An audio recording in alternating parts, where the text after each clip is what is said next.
Hey everyone, welcome back to our channel all about BI.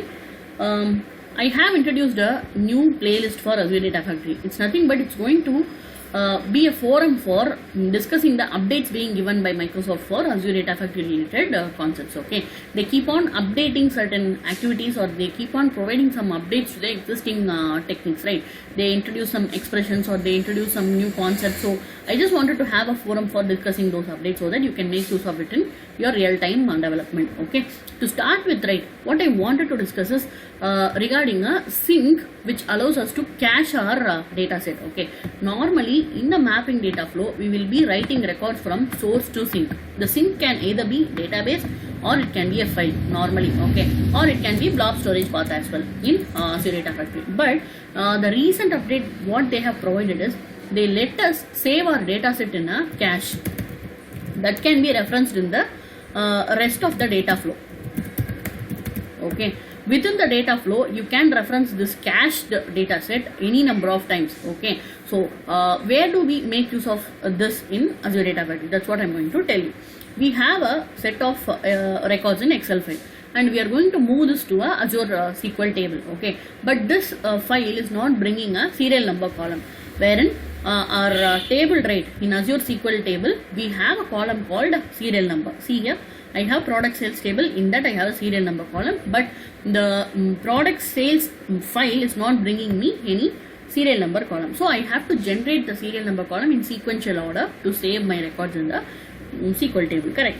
So for that we will normally be using surrogate key transformation in a mapping data flow. Okay, so if we use surrogate key transformation, right, it will only generate numbers sequentially from 1, 2, 3 and all. Okay, but if our destination table has a primary key constraint, we keep on we cannot be using same set of numbers again and again. For example, surrogate key whenever you run, right, it will generate numbers from the start value that we provide. If it is 0, it will start from 0, or if it is 1, it will start from 1.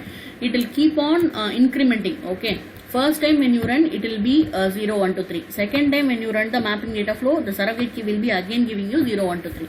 But we cannot be using the same set of key again and again. So what we have to do is, first we have to identify the maximum number in the serial number column present in our table. So for that we have to write a simple select query like select max of serial number from the table name.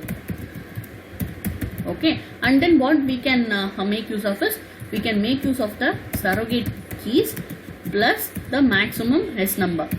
So that for example, if currently my table has 100 records and surrogate keys generated will be 1, 2, 3, 4 and all like this.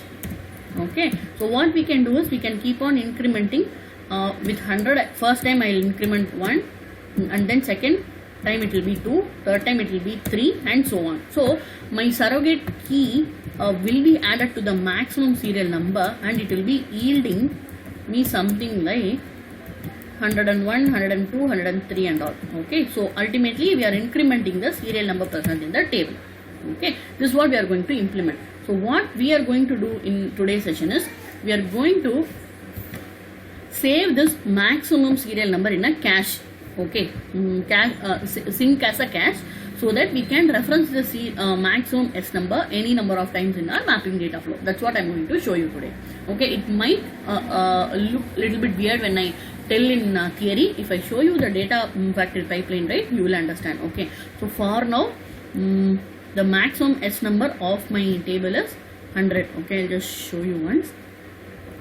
So 100. Okay, so we have to save this 100 in some cache so that we can keep on incrementing in the data flow. Okay, for that what we have to do is, so the first step is to read the maximum S number from the table and then write it to a sync. But in this sync we have to choose the type of sync as cache. Okay, so this what it will do is it will read the maximum S number from Azure SQL source and then it will write to a sync cache memory. Okay, and we have to check the mapping once. So the max ID is nothing but it is the alias name given to the maximum S number which is brought by the first source. Okay, so max ID is nothing but alias name given to the maximum S number. So what we are doing is in a cache sync, I'm choosing the first step is to choose cache as sync type, and then second step is to do the mapping. So in mapping I am renaming the column again, so in order to identify whether this comes from cache or not. Okay, so I have given a name called max id cache. So this max id is brought by the source. This max id cache is nothing but it is holding the maximum s number currently. So this is going to be referenced in the following step. Okay, that's what I'm going to tell you now.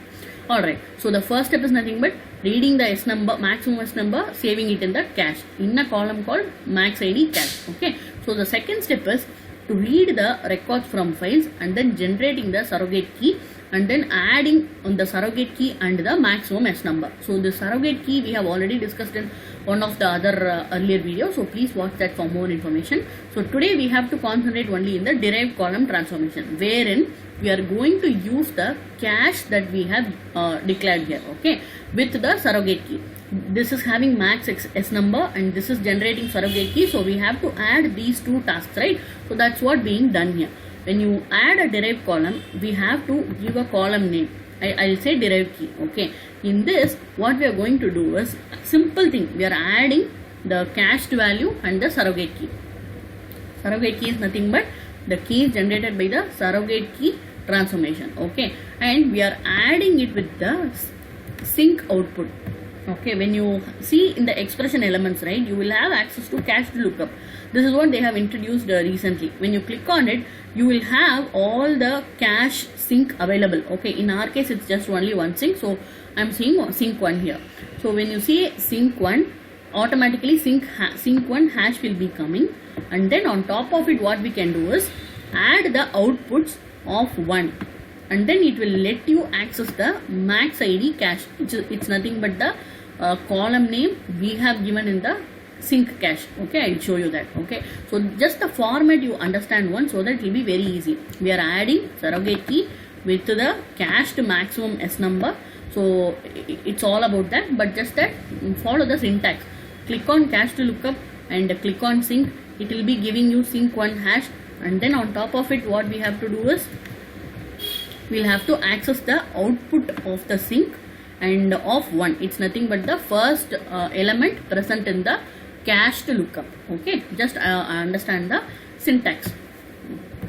I'm discarding the changes and I'll show you once again. Okay, just see the syntax from here. That's all we have to do in order to access the cached column, and in order to add the surrogate key with the cached column, we'll have to do just this expression. Okay, and then I'm connecting to the sync. In sync, just to make sure under mapping you are using the derived column. Okay, the derived column name is nothing but derived key. So we'll just have to make sure in the mapping tab you are using the derived key for serial number. So there is a serial number column in my table and I'm just using the derived key column. Okay, so this is how we access the cached value in a mapping data flow. If I run right, you will understand it.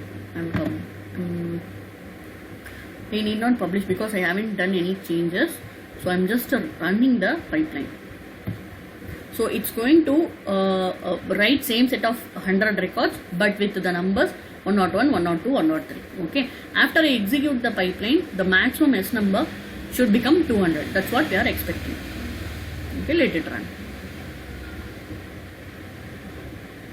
Okay, so pipeline is being executed. So when I run the query, right, I can see the number getting incremented to 200. So that is how we can make use of cache in the sync. Okay, the benefit I see here is we can keep using this particular sync or the cached value, right, any number of times in the data flow. Okay, so just let me know in case you have any queries about this particular technique. Thanks a lot for watching. If you like my videos, please subscribe to my channel. Keep supporting.